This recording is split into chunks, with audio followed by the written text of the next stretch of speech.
Frogger has got to be the most inconsistent series I've ever played in my life. From the original in the arcade all the way to these countless reboots and sequels, the Frogger series has seen good, bad, terrible, solid, decent, fantastic, crime against humanity, and even all at once in the same freaking game. I tell you, I have never loved and hated a game quite like Frogger Beyond. After many flawed and frustrating entries on console, they did finally nail it down on the portables. For years they were trying this more adventure-driven formula where Frogger looked like this and he had this big world of reoccurring characters and stuff. And it was a pretty good direction for Frogger, but it wasn't until Helmet Chaos that they finally got it right. You got multiple playable characters, a branching storyline, tons of fun unlockables, and peak adventure-focused Frogger gameplay. It wasn't received super well at the time, because I think everybody was kind of sick of them recycling Frogger every freaking year back then, but standing on its own today, it's a totally solid Frogger game with lots of fun ideas. It really must not have done very well because they immediately rebooted it again with My Frogger Toy Trials. See, it's not Frogger, it's My Frogger. He's my Frogger, get away, he's mine. But was that supposed to be like My Sims? I remember that was a DS game too. I don't know. I look at this and I just feel confused as hell. This was a one-off design that they never used ever again after this, and the back makes it sound like something kind of weird and different. Like, what? Have you ever wanted to have all of your wildest dreams come true? Well, here's your chance. Toby Inc. is sponsoring a tournament where you must create a toy pet and compete in a series of challenges? Huh? Originally, this had me thinking that, I don't know, maybe some dumb suit at Konami in charge of rebooting the poor frog again and again thought, oh, we could cash in on the popularity of all those DS games where you have some sort of creature or robot companion guy thing. You know, like Spectrobes or Custom Robo Arena was another one, or maybe Metabots. That was still popular in Japan. But big hole in that theory, all of those games came out either right around the same time or afterwards. So why they took this direction with Frogger? Your guess is as good as mine. My next idea was that, well, maybe it was given to some weird new developer, like they did with Silent Hill, right? But no, it was just made by Konami of Hawaii again, the same team that made every other portable Frogger game. Though unlike the last one they did, this one was a DS exclusive. Kinda makes me wonder if they just wanted a fresh take on Frogger so they could take advantage of the DS hardware and get all experimental with it. I mean, a lot of games back then did do that after all. God, I really don't know. Like, it's kinda hard to find information about this game from back then. I really don't think very many sources reported on it. Moby Games doesn't even have the credits online. I mean, hell, I went through a bunch of Nintendo Power magazines from the time just because that's the one magazine, I have a bunch of them. And the only coverage I could find of My Frogger Toy Trials was this dinky little teensy tiny paragraph. That's it. That's all they said about it. God, what a weird thing. Out of every Frogger game thus far, this is the one that had me asking the most questions before playing it.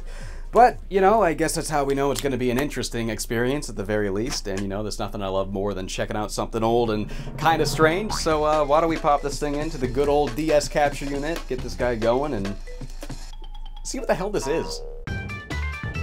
Hey, they're using the same theme from the Ancient Shadow and Helmet Chaos title screens. I do think this was the best theme they had going for the series, and I'm glad they finally settled on one after having zero consistency to the music across more than a decade of Frogger. But I don't know, at the same time it feels kind of weird to be using a theme song from the last two adventure games after they just rebooted it again? Oh wait, no, what are we doing? Where are we? Wait, why is it here too? Anyway, cool main menu, I guess. Oh, yo, there's multiplayer? We're gonna have to check that out later, wonder what that's all about. Who the hell is Cindy? Kyle James? Kyle James used to have this cartridge? Damn. Okay, well, sorry, idiots, I'm deleting these. Okay, Frankie. No, not Kyle Frankie. Okay, I see. It defaults to Kyle. Have you ever dreamt of the perfect pet? Well, if so, we can make your dream come true. Send a drawing of your dream pet to Toby Incorporated and get your very own toy pet. But wait, there's more. If you enter your new pet into the Toy Pet Tournament and win, you'll be granted one wish. One wish. Any wish. Any wish. President of Toby Incorporated. T-O-I. Oh my God, Toby himself? Drawing now. We'll be waiting. Man, that was actually a pretty fun way to get the game's premise across.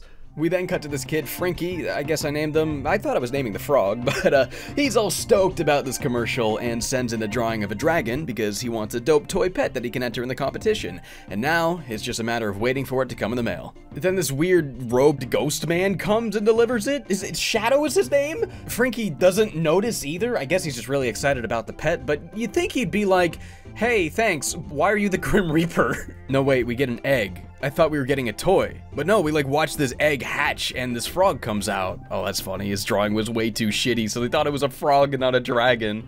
Oh, poor kid. But yeah, like this frog is ribbiting and talking and alive and hatched from an egg, yet they keep claiming these things are just toys. So what are they supposed to be? Like intelligent robots?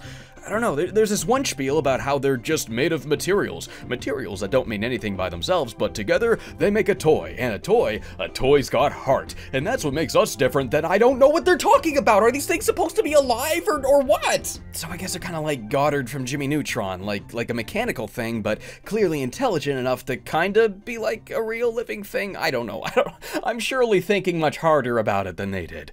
Anyway, Frankie meets up with his friend Lucy, and they head out to the competition together. So I guess this is the game? You walk around an overworld and talk to characters and stuff.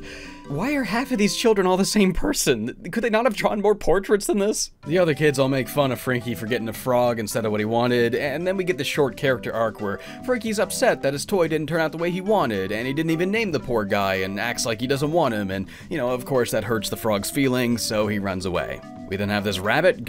Why the hell is Robbie the rabbit from Silent Hill in this? Oh, no, sorry, it's Agent T. Okay, well, Agent T appears out of nowhere every now and then to teach the kids a lesson about friendship and respect and understanding different people's perspectives. So he explains to Frankie that he hurt his frog's feelings and yada yada yada. The plot is very much for children. If you've ever seen a competition-focused anime as a kid, like Beyblade or Battle Beat 'em On or anything like that, you've seen it all before. The mean kid who's not actually the bad guy but is just kind of intense about competition, the arrogant kid that seems good at first but is actually a condescending dickhead, and the big-ass cartoon bully who's just mean to you all the time for no reason, and a mystery about who's trying to sabotage the competition, and mysterious figures that the game looks at you and says, wow, that figure sure was mysterious, eh? Remember that guy? He's gonna be important.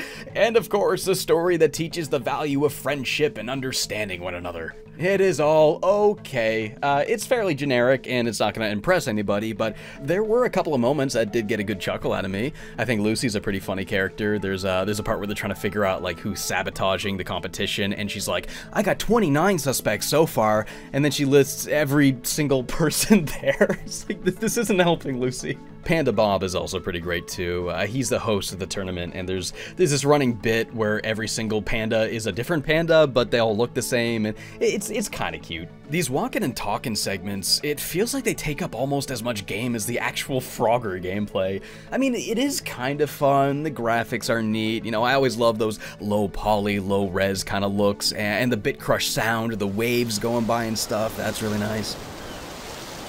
But man, all you really are doing here is just running around in circles and finding the correct NPC to talk to. You gotta wait your turn. Well, why do I gotta wait for this kid to finish before I can play? Yeah, I know. In other words, you mean run around the hub world and talk to everybody until the plot progresses first. Okay, I just let me play Frogger, okay? Can I just play Frogger? You basically make progress from room to room, with each one containing a different vendor who is hosting a different Frogger stage. It's kind of like Custom Robo, where you had a bunch of kids huddling around these little glowing arenas that you put your little guy into, and then you compete. Once you complete all of the challenges in that hub world, you'll then be granted access to the next one. So we start in the tropical islands, and then we get a rocket to the Ultra Mix Park, this super duper dance party hall filled with beeps and boops and funky colors. I love all the little sound bites of the kids competing that you can hear. Funny enough, these play whether the kids are there or not.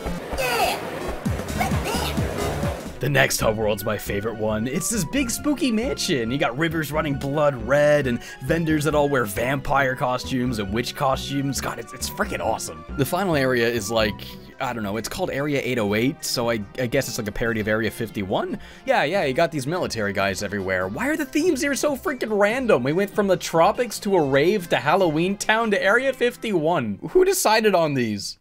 As you walk around the hub world, you'll sometimes be able to find these side quests that'll give you like an extra costume or a heart container or something like that.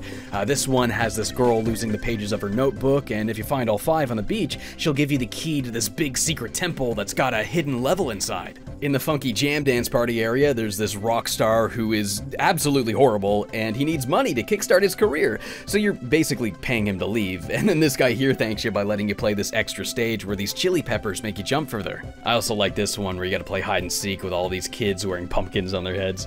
That's what it usually boils down to, you know, just running around the map and finding stuff, whether it's an item or a person. There's a part where this ninja guy says he'll help you if you can find him, and, you know, guess who runs around the entire map looking for the guy? Me, right? Do you want to know where he actually was? Yeah.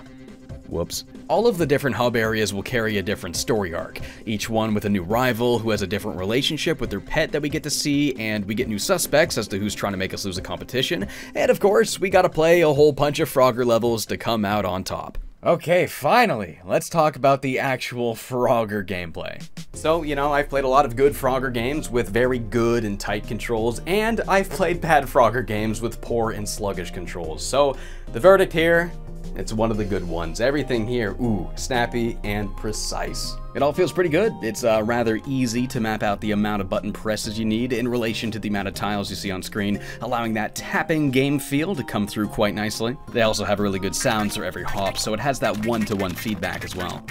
Most of the actions from previous Frogger games also make a comeback. You got the super hop for skipping a tile, and it feels just as tight and snappy as the core movement does. You also got a tongue whip for grabbing coins and also for grappling on over to these poles here. You can also jump straight up into the air either to grab some coins or use a grapple tongue to swing across a gap. Now that's a mechanic I never really liked. The timing always felt annoying and weird, and it's just the same here. The exit animation takes a while, so you gotta like account for how long it's gonna take Frogger to do the funny backflip first before he falls. I guess it's not that hard to learn the timing on it, but it is still pretty freaking annoying. What else can you do? You can also push around those blocks once again, creating platforms that you can jump across, and you can also use a tongue whip to snap these little arrow platforms into place real quick. If you've played any of the previous Frogger games, it should all be pretty familiar stuff. So, the goal of every level is simply to make your way to the end of it. You'll dodge enemy patterns, hop across moving platforms, and tackle a variety of obstacles along the way. And these obstacles are all mostly recycled from the adventure games, namely Ancient Shadow and Helmet Chaos, but they do mix it up a little bit. Many of these abilities that were locked to the other characters can now be used by Frogger by wearing a specific costume. Yeah, that's the big new thing here, unlockable costumes. Now, costumes have been a thing in previous Frogger games, but only as a cosmetic. Here, they actually grant Frogger brand new abilities. I love this doofy chicken costume. It makes you hop around a little slower, making it a bit harder to get through certain areas. But as a trade-off, you'll be able to use your beak to destroy these walls here. There's also a superhero costume that lets you push heavier blocks. We got a ninja costume that lets you jump up and stick to ceilings and walls. This one's just ridiculous. The afro costume? It lets Frogger puff up into a giant hairball that you then use the touchscreen to roll around the level. Oh, you know what? There it is. I knew there was going to be some touchscreen malarkey here. I don't think they really considered the button placement though. Like a lot of times I want to pop out of it so I don't, you know, overshoot and roll off the stage. I want to land on the tile instead. But you have to press the Y button, and I'm right-handed, and I can't, how are you supposed to do this? At first, I tried using my left hand until, yeah, that doesn't work. I ended up holding the DS like this just to be able to hit the button. Like, why can't I just hit a direction on the D-pad to pop out? I mean, there's a reason that the D-pad also pauses the game in WarioWare Touched. It's because, you know, they thought of this. So, similar to how the ninja costume gives you Barry's moves, you might have noticed that this one is based on Lumpy from Helmet Chaos, though you didn't roll him around with a touchscreen in that game, you just use the D-pad. I guess none of it is anything new, but they are fun mechanics, so I'm pretty happy to see them make a comeback. And you know, I guess creating this new streamlined way to use them does kind of work a bit better. You got more freedom with it this way, you know, you're actually choosing the moveset you need for yourself instead of the game just giving you what you need, so there's a bit of decision making there now. Many of the other costumes, instead of being tied to one unique ability, will give you some sort of passive advantage. The firefighter suit you unlock later in the game, for example, this will make Frogger immune to fire, giving you an easier time when you revisit earlier stages, as well as letting you find some of those collectibles that you couldn't get before. There's also a life jacket that'll make it so you don't lose any health whenever you drop into the water, and this unlockable chopper costume that more or less does the same thing except for bottomless pits. Now, these two are just crutches that give you an easier time, but you get the life jacket way after you beat all the levels that have water, and the chopper costume's a reward for completing this series of like really difficult optional levels, so it does make the game easier, but you know, it's not like they just hand them out or anything. But the best costume in the game, hands down, gotta be the cute little funny heart sweater. Look how cute he is wearing this thing. Functionally, this will double all of the health you pick up, but aside from that, it has the exact same functions as having no costume, so if you don't need a costume in the moment, there's literally 0 point in not looking adorable. So yeah, health. They're once again using the health system here, which I've never really been a huge fan of in Frogger games. I always thought the ability to just tank enemy hits and skip certain patterns was always just a little bit cheap. Even cheaper, you can buy a bunch of food with your frog coins and then refill your health anytime you want from the pause menu. So you can just stock up on a bunch of these and then make the challenge totally trivial if you want. I'm guessing they wanted this to feel like some using a touchscreen to interact with your pet sort of thing, but you just drag the cherry onto this silhouette of Frogger and that's it. So if that was the intention, then they hardly put any effort into it. Now, there are some levels that don't use this health system. There's these challenge stages that'll go back to the live system, where getting hit once sends you back to a checkpoint. However, there's kind of a big glaring issue with these stages. They don't have checkpoints, so you die once, yeah, okay, go back to the beginning of the stage. You lose all your lives, okay, you get a 1-second game over screen, and then you go back to the beginning of the stage. I'm sorry, but if the result is the same thing, then your lives mechanic isn't really doing anything now, is it? And there are points where I would have liked to have a checkpoint. Like this level here, it's one of the extra stages that's optional, but God, is this stage a dick? It's these really easy and boring to navigate, follow the leader patterns where you can only go as fast as the enemies moving lets you, and you get all the way up to this point where it suddenly becomes really hard out of nowhere. Why do I have to repeat this entire mindless chunk of boring, easy gameplay every time I want to try the hard part again? Would it not make sense to put a checkpoint here? What else would be the point of a checkpoint? God, here's another example. This one frickin' grapple right here. This is from one of the later optional levels, and this is probably the meanest obstacle I've encountered in all of Frogger. How am I supposed to line this up? You do 2 in a row, and you gotta wait for this long swing, 2 of them in a row, and to get that to line up with this tiny moving gap where you need precise timing, it's pretty much just luck. And hey, I can forgive luck sometimes, but only if you don't have to waste a bunch of your own time to get another dice roll. Another thing I really sincerely hate about this game is how much they freaking rely on just follow the leader patterns. Like, these are fine to mix into a big level that takes advantage of a variety of enemy patterns, so the challenge can come from weaving in and out of different patterns, you know, maybe in daring ways to get you through faster. But in this game, you're just stuck behind a bus half the time with nothing you can do to make it go by more quickly. The level design is just so hit and miss, dude. Some levels can be boring or frustrating. Just a lot of waiting for things to turn off, or waiting for things to line up, or waiting for things to move. Get out of the way! I got places to be, buddy! On the flip side, though, there are a lot of levels that are really tight and well designed and really freaking fun. Leave it to Frogger to once again have no concept of consistency, but hey, that's Konami for ya. Every once in a while, you'll have to use the touchscreen to advance through the level.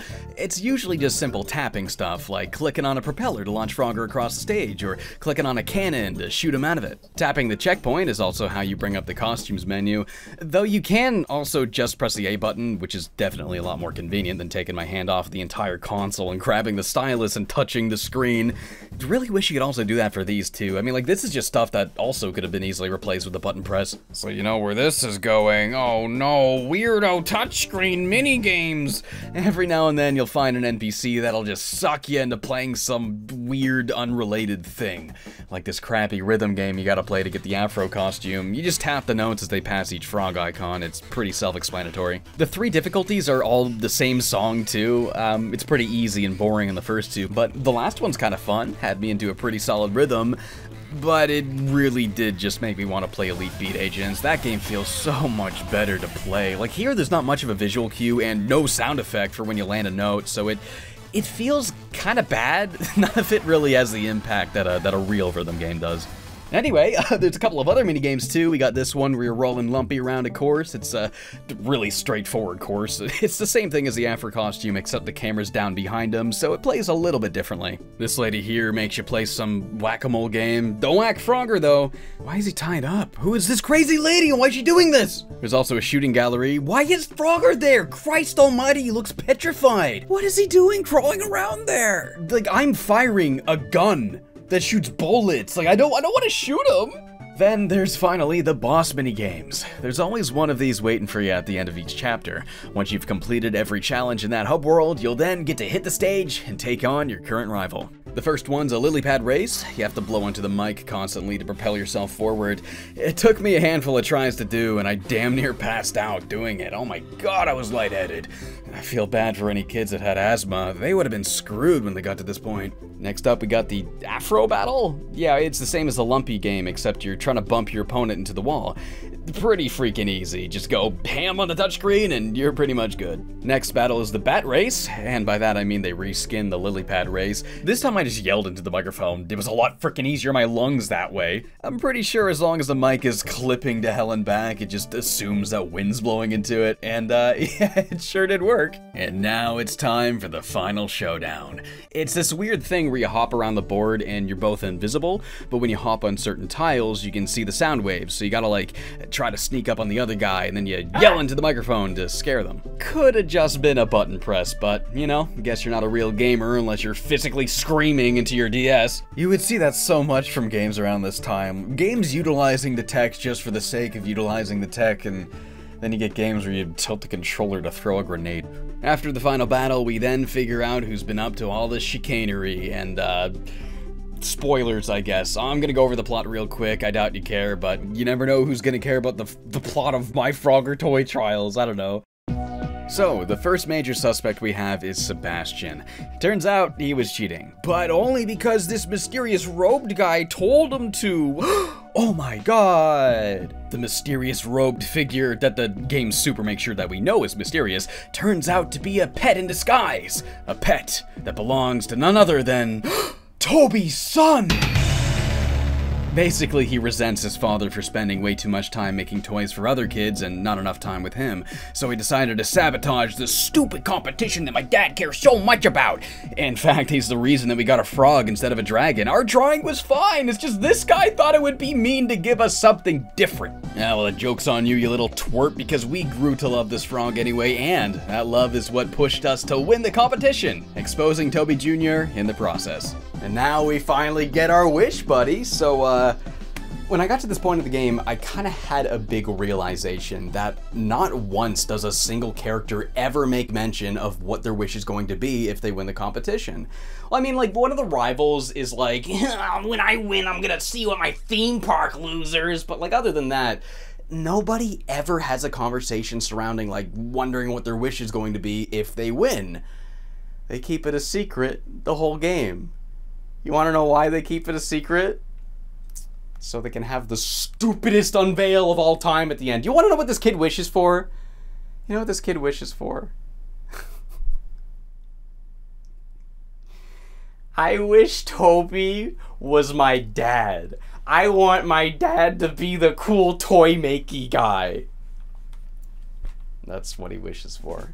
Obviously, Toby Jr. resents this a lot.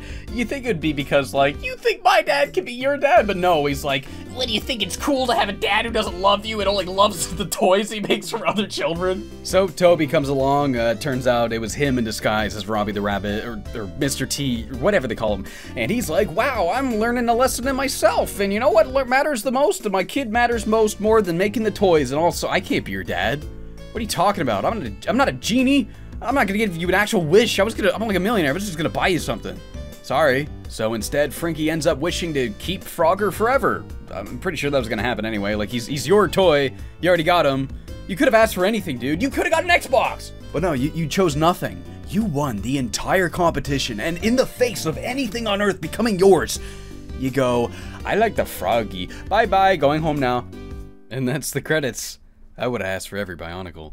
And that's how it ends. Wow, God, just, wow, what an incredibly beautiful and meaningful story about love and friendships and, you know, understanding one another. And it's just, I really think I learned a lot here. It's like, from this day forward, you know, I know that if anyone ever offers me $1 million just to ask for like a funny little frog instead, you know, to shout out Frogger for learning me up and keeping me steady going. And man, I'm getting learnt today, boy. Okay, so now that we're done the game, there's still some stuff we can do here. We can replay levels to collect any capsules we've missed. If you get all 5 in a stage, you'll unlock a little capsule toy of one of the characters. More or less just a model viewer. It's kind of cool. And then there's the stamps. Yeah, these things are for the big kids. The ones who want the real challenge. So basically, you'll unlock these 2 extra modes for every level, a coin mode and a time trial mode. Time trial, of course, has you trying to beat a certain completion time, while coin mode has you simply collecting every coin. Not sure why these needed to be separate modes. Like, I don't know why they couldn't just give me the stamp if I did either of those things in the stage in general. Like, I don't have to click a menu option before I can get all of the coins in a stage, or even beat a certain time. Picking either of them doesn't even change anything to the level, so I don't know why we needed them. Clearing both of these will unlock a challenge mode for that level, allowing you to replay it with 3 lives instead of the health. And you'd think, yeah, cool, right? Now we can play this mode in levels that actually have checkpoints. At last, the game finally hits that difficulty sweet spot that I look for in Frogger. Except, one problem. The checkpoints still don't work! Yeah, that's right, if you get hit one time, well, doesn't matter if you found one of these or not. No, you're going back to the very beginning of the level regardless. Like, literally, look at this. I get the checkpoint, I get hit, and yeah, all the way back to the very beginning. Well, what is the point of lives then? It's not actually a 3 life mode, it's a 1-hit mode. You gotta beat the whole level without getting hit. That is what's really happening here, and that's fine. Like, that is a fun challenge to take on once you experience with all these levels. But don't lie to me by putting 3 lives on screen, 3 fake lives that fundamentally do not affect the game at all. Like, this has to be a mistake, right? Right? Like, there's no way this is what's intended.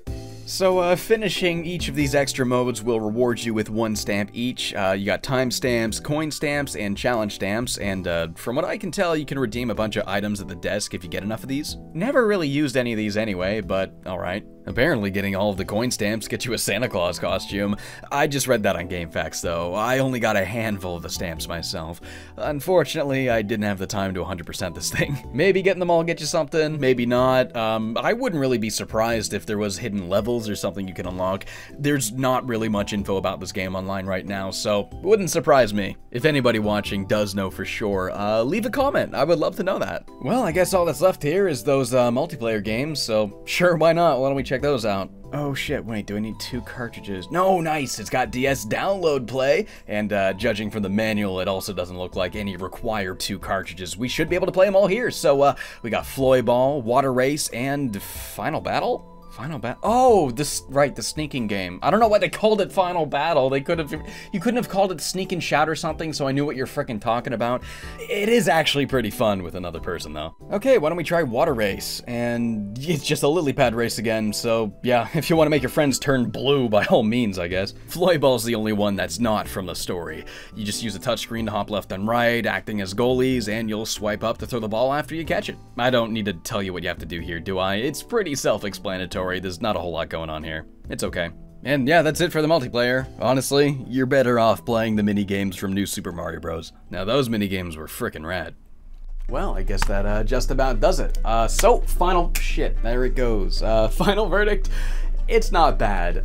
There's a lot of stuff I like about it, a lot of stuff I don't like about it. It is one of the better Frogger games I've talked about, I can say that much, especially when you compare it to most of the console games, that's for sure. But yeah, I do like a lot of the new ideas here. Like, I think the costumes are a really cute way to introduce the variety into the moveset. I also appreciate that most of the actions the series has learned thus far are all accounted for and present.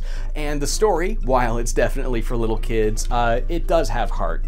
But I guess it does feel pretty needless most of the time, and man, that level design I really don't think is on par with a lot of the previous entries a lot of the time. Like, not every level is like that, but so many of them, like, the enemy patterns are sorely lacking in variety, and there's just difficulty spikes out the ass, and they are as annoying as ever, and they also like to fumble stuff like checkpoints every now and then. Though in spite of the flaws, there is a lot to love here. It's definitely a weird little thing. I can easily say it's one of the more fascinating Frogger titles, that's for sure. It's the only one that takes place in this weird, unique canon with all the human characters, and the only one, as far as I know, with gameplay elements that are removed from all of the tile hopping. It is far from my favorite. That one's still gotta be either Helmet Chaos or Forgotten Wand, but it is one that will surely stick around in my memory. I mean, this could have been just another Frogger game, yet again, but it was daring enough to try something weird. And for that much, I will remember it quite well.